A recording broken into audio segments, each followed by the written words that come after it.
Breaking news చూస్తున్నాం. తిరుమల లడ్డు కల్తీ వ్యవహారం పైన మరొక ప్రత్యేక విచారణ కమిటీ వేయబోతోంది రాష్ట్ర ప్రభుత్వం. ఇప్పుడు ప్రభుత్వం వేయబోయే కమిటీ ఏమి తేల్చబోతోంది అనే దానిపైన చర్చ జరుగుతోంది. సుప్రీంకోర్టు నియమించిన సిట్ నివేదిక ఇచ్చాక మళ్ళీ కమిటీ వేసి ఏం చేయబోతున్నారు? సిట్ మీద విచారణకు ఈ కమిటీ వేస్తున్నట్ట? ఈ కమిటీలో ఎవరెవరు సభ్యులు ఉంటారు అనేది ఇప్పుడు ఇంట్రెస్ట్గా మారింది.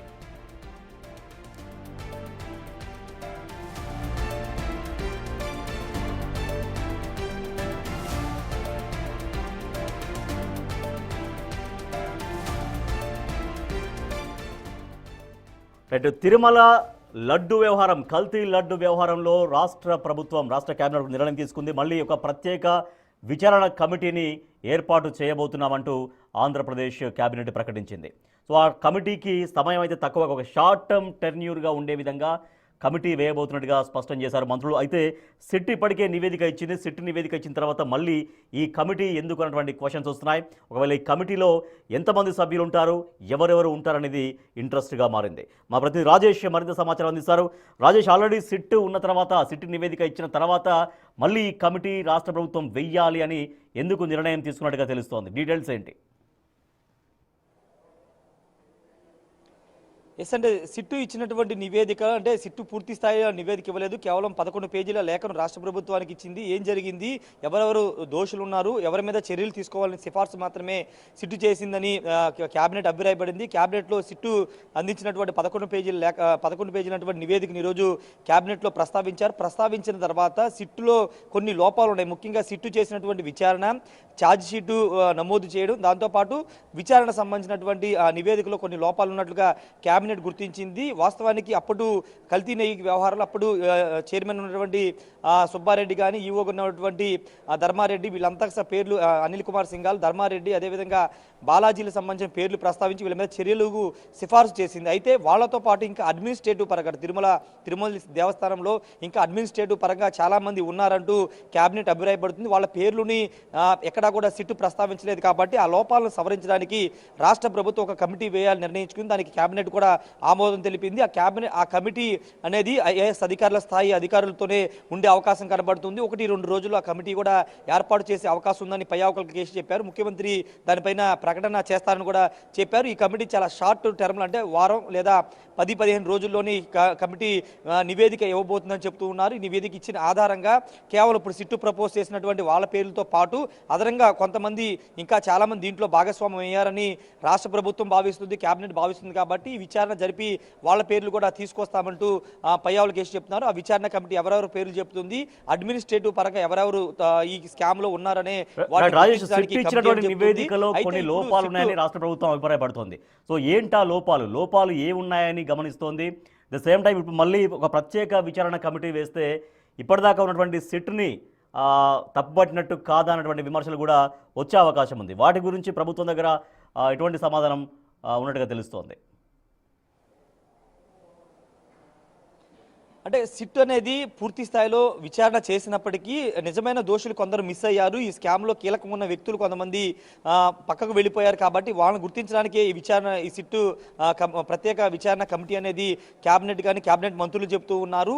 ఆల్రెడీ అందుకే కేబినెట్కి అడ్వకేట్ జనరల్గా ఉన్నటువంటి దుమ్మాలపాటి శ్రీనివాస్ని కూడా పిలిపించారు. ఇప్పుడు సుప్రీంకోర్టు వేసినటువంటి, సిబిఐ అధికారులు వేసినటువంటి సిట్ ఇచ్చినటువంటి నివేదికను తప్పుపడుతూ కొత్త విచారణ కమిటీ వేయడం ద్వారా అది సుప్రీంకోర్టు గైడ్లైన్స్ వ్యతిరేకంగా ఉంటుందా అనే అంశం మీద కూడా కేబినెట్ చర్చ జరిగింది. లీగల్గా అలాంటి ఇబ్బందికర పరిస్థితి ఉండదని చెప్పిన తర్వాతే విచారణ కమిటీ వేయాలని రాష్ట్ర ప్రభుత్వం కూడా నిర్ణయించింది. అందులో భాగంగా విచారణ కమిటీ వేయడానికి రాష్ట్ర ప్రభుత్వం సిద్ధమవుతుంది. ఇంతకుముందు చెప్పుకున్నట్లే కొన్ని ల్యాబ్స్ అనేవి ఉన్నాయి, కొందరిని గుర్తించలేదు సిట్టు. కేవలం పైన ఉన్నటువంటి అధికారులు, ఈవో కానీ, అడిషనల్ ఈవోగా ఉన్నటువంటి ధర్మారెడ్డి కానీ, చీఫ్ అకౌంట్ ఆఫీసర్ ఉన్నటువంటి బాలాజీని, వీళ్ళ పేర్లు మాత్రమే ప్రస్తావించింది. వీళ్ళ మీదే చర్యలు తీసుకోవాలని చెప్పింది. కాబట్టి ఇంకా చాలా మంది పాత్ర ఉందని మేము భావిస్తున్నాం. కాబట్టి దానికి అనుగుణంగా అడ్మినిస్ట్రేటివ్ ల్యాబ్స్కి సంబంధించిన విషయంలో విచారణ కమిటీ వాళ్ళని గుర్తిస్తుందంటూ పయ్యావుల కేశవ్ కానీ మంత్రులందరూ చెబుతున్నారు. దానిలో భాగంగా విచారణ కమిటీ వేస్తున్నామని చెప్తున్నారు. వాస్తవానికి సిట్టు విచారణకు సంబంధించి సిట్టు ఇచ్చిన నివేదిక మీద రాష్ట్ర ప్రభుత్వం పూర్తి స్థాయిలో సంతృప్తిగా లేదు. దానికి ప్రధాన కారణం ఏంటంటే రాష్ట్ర ప్రభుత్వం కానీ, ముఖ్యమంత్రి కానీ చేసినటువంటి ప్రధాన ఎలిగేషన్ ఏంటంటే కల్తీ నెయ్యి జరిగింది, ఆ కల్తీ జంతువుల కొవ్వు కలవడం ద్వారానే జరిగిందనేది ప్రధాన ఆరోపణ కూటమి ముఖ్యమంత్రి కానీ, డిప్యూటీ సీఎం కానీ చేశారు. కానీ సిట్ ఇచ్చిన నివేదికలో జంతువుల కొవ్వు అంతగా కలవలేదు అనే అంశాన్ని ప్రస్తావిస్తూ కల్తీ జరిగింది కానీ జంతువుల కొవ్వు అంతగా జరగలేదని సిట్టి నివేదిక ఇచ్చింది కాబట్టే ఇప్పుడు కొత్తగా విచారణ కమిటీ వేస్తున్నారని ఒక చర్చగా నడుస్తుంది. కాబట్టి దీని మీద అప్పుడు విచారణ కమిటీ వేస్తున్నట్టు తెలుస్తుంది. వైసీపీ కూడా ఇదే ఆరోపణ ప్రధానంగా హైలైట్ చేస్తుంది. కల్తీ జరిగింది జంతువుల కొవ్వు ద్వారా అంటూ టీడీపీ అధినేత చంద్రబాబు, డిప్యూటీ సీఎం పవన్ కళ్యాణ్ చెప్పారు. కానీ ఎన్డీడీబీ ల్యాబ్ అంశాన్ని ప్రస్తావించలేదు. ఇంకా కల్తీ ఎలా జరిగినట్టు అంటూ వైసీపీ క్వశ్చన్ చేస్తున్న నేపథ్యంలోనే సిట్టు నివేదిక మీద కొంత ప్రభుత్వ అసంతృప్తిగా ఉన్నట్లు తెలుస్తుంది. దానిలో భాగంగానే సిట్టులో ఉన్నటువంటి లోపాలు, నివేదికల లోపాలను సవరించడానికే ప్రత్యేక విచారణ కమిటీ వేయబోతుంది. ఎవరైతే దోషులు ఉన్నారో ఇంకా తిప్పించుకుంటున్నా వాళ్ళకి సంబంధించినటువంటి పేర్లు చెప్పడం. రెండోది జంతువుల కొవ్వులకు సంబంధించిన విషయంలో పూర్తి స్థాయిలో కలిశాయనేది రాష్ట్ర ప్రభుత్వం ఎప్పటికీ చెబుతుంది. జంతువుల అవశేషాలు కలవడం వల్లే కల్తీ జరిగిందనేది రాష్ట్ర ప్రభుత్వం, డిప్యూటీ సీఎం పవన్ కళ్యాణ్, ముఖ్యమంత్రి చెబుతున్న నేపథ్యంలో ఆ అంశాన్ని కూడా విచారణ కమిటీ ప్రస్తావించే అవకాశం అయితే కనబడుతుంది. ఏదేమన్నప్పటికీ విచారణ కొనసాగింది. ఒక 11 పేజీల నివేదిక ఇచ్చింది. పూర్తి స్థాయి నివేదిక వచ్చిన తర్వాత అటు సిట్ నివేదిక ఉంటుంది. తర్వాత ఇప్పుడు ప్రభుత్వం వేయబోతున్నటువంటి ఈ షార్ట్ టెన్యూర్ ఉన్నటువంటి కమిటీ, విచారణ ప్రత్యేక కమిటీ, అది కూడా ఒక రిపోర్ట్ ఇస్తుంది. సో ఆ రిపోర్ట్, ఈ రిపోర్ట్, ఏ రిపోర్ట్ ఆధారంగా ఫర్దర్గా చర్యలు తీసుకునేటువంటి అవకాశం ఉంటుంది? ఆ అంశం సంబంధించి పయ్యావుల కేసు ఒక మాట అన్నారు. ఒక సప్లిమెంటరీ ఛార్జ్ షీట్ మరోసారి వేయబోతుంది కాబట్టి దానిలో ఉన్న అంశాలను కూడా మేము పరిశీలించిన తర్వాత విచారణ కమిటీ ఏం చేయబోతుంది అనే దానిపైన నిర్ణయం తీసుకుంటామని చెప్తున్నారు. ఖచ్చితంగా సిట్టు ఎవరి పేర్లు అయితే ప్రస్తావించేదో వాళ్ళందరూ ఖచ్చితంగా నేరస్తులుగానే పరిగణిస్తామంటూ పయ్యావుల కేసు చెప్పారు. వాళ్లతో పాటు ఈ స్కామ్లో ఇంకా భాగస్వాములు ఉన్నారు. వాళ్ళని సిట్టు సరిగా గుర్తించలేకపోయింది కాబట్టి విచారణ కమిటీ వేస్తున్నాము.